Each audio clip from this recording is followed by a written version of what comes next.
Ito po yung system natin. Pag maubusan tayo ng load, gagamitin lang natin system natin para mapag-load ulit. Alright, pagpalagay natin 30 pesos yung papaload natin. 27, sa kanila na talaga yun sa provider kasi given. Sila yung nag-provide ng product and service. Kuha lang po tayo ng maliit na porsyento sa system and the rest is magiging savings mo na po. Or earnings mo kung ibenta mo ulit yung load. Pagpalagay natin savings mo, 2 pesos and 77 cents, multiply natin ng 5 family member na gumagamit ng cellphone, that is 13 pesos and 85 cents daily.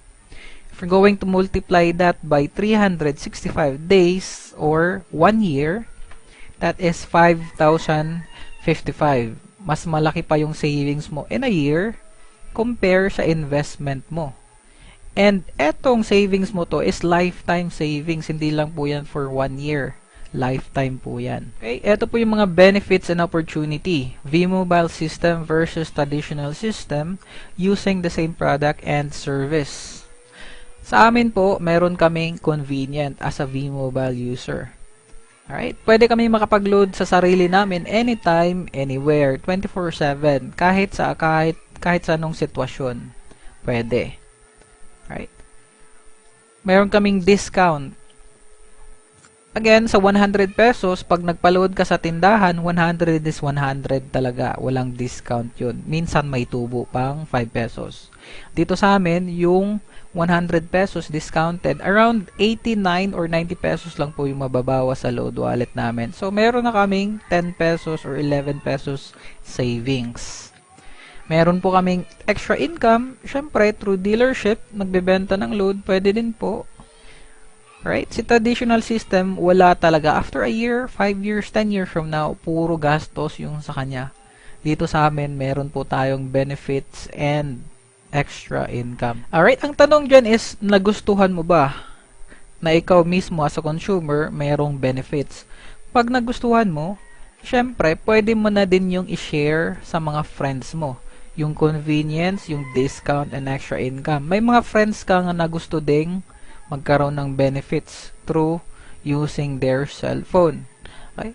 Yun yung convenient, discount, and extra income. Yan pong tinatawag naming consumer empowerment. Alright? Ang mas maganda dyan is nag-share ka lang ng opportunity pag nag-decide silang kumuha ng dealership, meron kang income. That is our endorsement marketing or marketing plan. And then, pag yung mga friends mo nag-start mag-share sa kanilang mga kaibigan, meron ka ulit income. Yun yung pinaka-the best dun.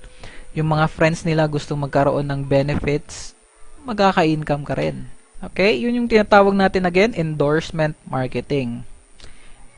Ito po yung big picture sa telco business.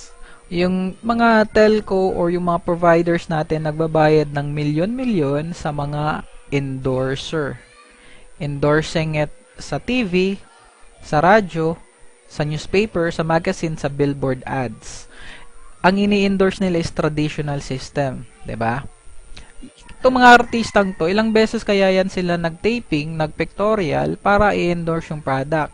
Mga isang beses lang siguro, pero yung talent fee nila is milyon-milyon. Samantalang si Manang sa tindahan, 24 hours nagbukas, ang kita is piso-piso through e-loading, 'di ba? Alright. Hindi naman tayo artista para mag-endorse ng traditional system. So, ngayon, gagamitin natin yung V-Mobile system. Magiging V-Mobile endorser ka po. Alright? Using, again, the same product and the same service, pero yung atin is merong benefits. Merong benefits na wala po sa traditional system. Ito po yun. At pag once dealer ka na, automatic meron kang Team A and Team B. Alright? Pag may kaibigan kang interesado kumuha ng dealership kasi gusto niya magkaroon ng benefits, automatic 500 pesos ka sa kanya. Ikaw po yung magde-decide kung saan mo siya ilagay, kung what team ba, kung Team A or Team B. Okay? Pagpalagay natin may na-invite ka ulit na friends mo na gustong magkaroon ng benefits, automatic 500 pesos ka. Alright? Same experience, sila din magkakaroon ng Team A and Team B. Etong friends mo, magka-Team A and Team B din. Pagpalagay natin after a week, wala pa silang na-invite, yung mga friends mo wala pa, pero ikaw, meron ka nang na-invite. Pwede mong ilagay under sa kaibigan mo. Of course, sa'yo pa rin yung 500 kasi ikaw yung nag-invite, di ba? Same scenario po dito, as long as ikaw ang nag-invite, sa'yo yung 500. Unlimited po yan, walang limit. Okay, and the reason po na may Team A and Team B ka, may tinatawag tayong Team Sales Bonus. Sa empleyado, yung bonus every 13 month lang. Pero dito sa atin, pwedeng araw-araw. Alright, eto po yun. Diba, 500 ka kay sir kasi na-invite mo siya, nilagay mo sa Team A. And then, 500 ka ulit kay ma'am. Automatic, pag ma-detect ng system na may pairing ka, isa sa A, isa sa B, partner po yan sila, automatic, meron kang additional 500 pesos as your bonus. Papasalamatan ka ulit ni V-Mobile kasi nang dahil sa'yo, meron siyang bagong dalawang kliyente. Alright? So, gagawin natin dito is magti-team up tayo. Ikaw, tutulungan mo si sir. And tutulungan mo din si ma'am. Para si sir, maka-invite ng 10. And si ma'am maka-invite ng 10, ikaw wala kang choice, mag-earn ka ng bonus na 5,000 pesos kasi meron kang 10 partners. Okay? Kahit hindi ka na mag-invite, si sir na lang kasi alam na ni sir yung gagawin, tutulungan niya yung 10 niyang kaibigan, and si ma'am, tutulungan niya yung 10 niyang kaibigan. Pag naka-invite sila ng 20 pairs, kahit wala ka nang ginawa, meron ka pa ring bonus na 10,000. Wala kang choice doon. Pasalamatan ka ng V-Mobile kasi meron siyang 20 pairs na kliyente.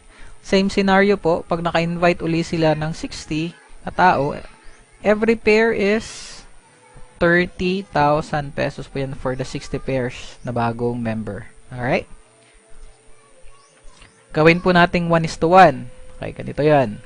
500 ka, na-invite mo si sir, and then 500 ka ulit, na-invite mo si ma'am, plus 500 ka for the pairing bonus. So, 1,500 na yun, di ba? Okay. Tinulungan mo ngayon si sir, naka-invite si sir ng dalawa, so si sir dito is 500, 500 plus 500 sa pairing, 1,500 na din si sir. Okay. Ngayon, ang gagawin po natin is tutulungan natin si ma'am.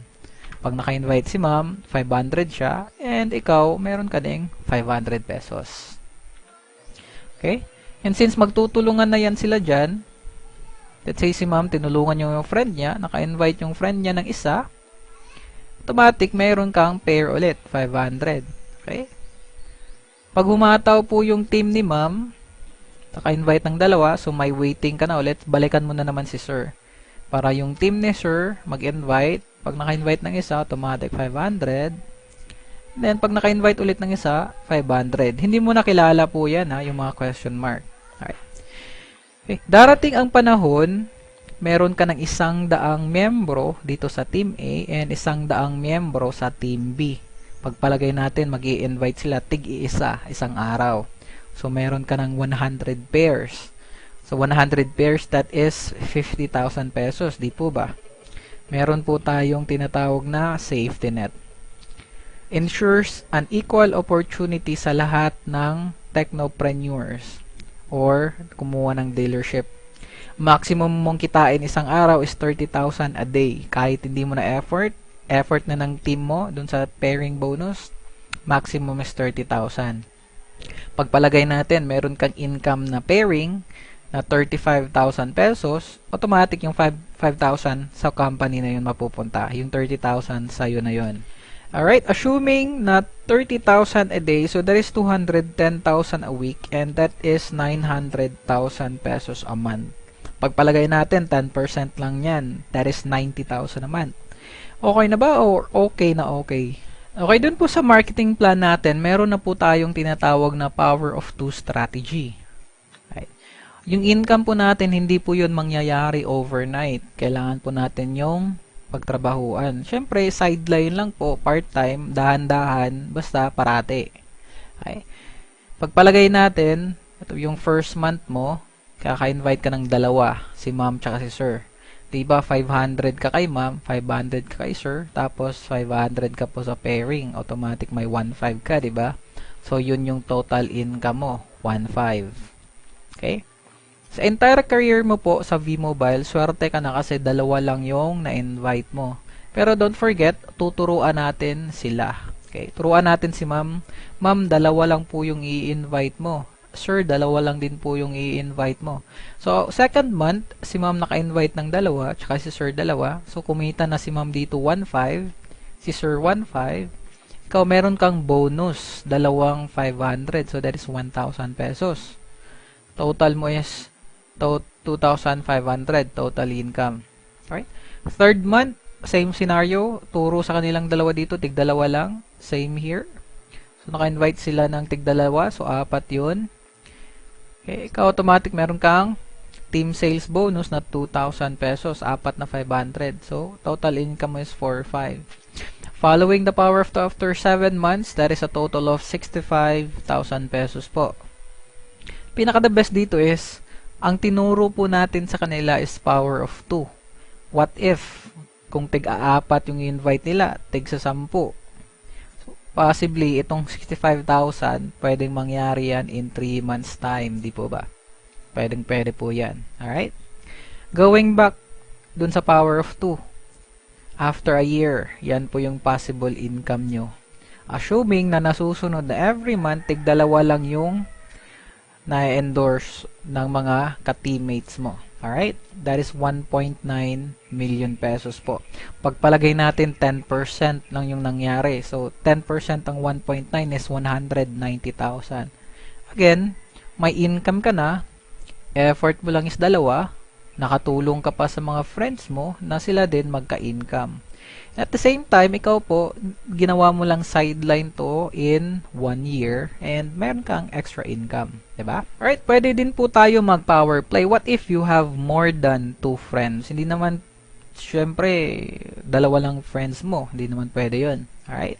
So, pwede po kayo mag-power play account. Pwede po kayo mag-3 accounts or 7 accounts. Or pwedeng mas marami pa. Depende na po yun sa inyo.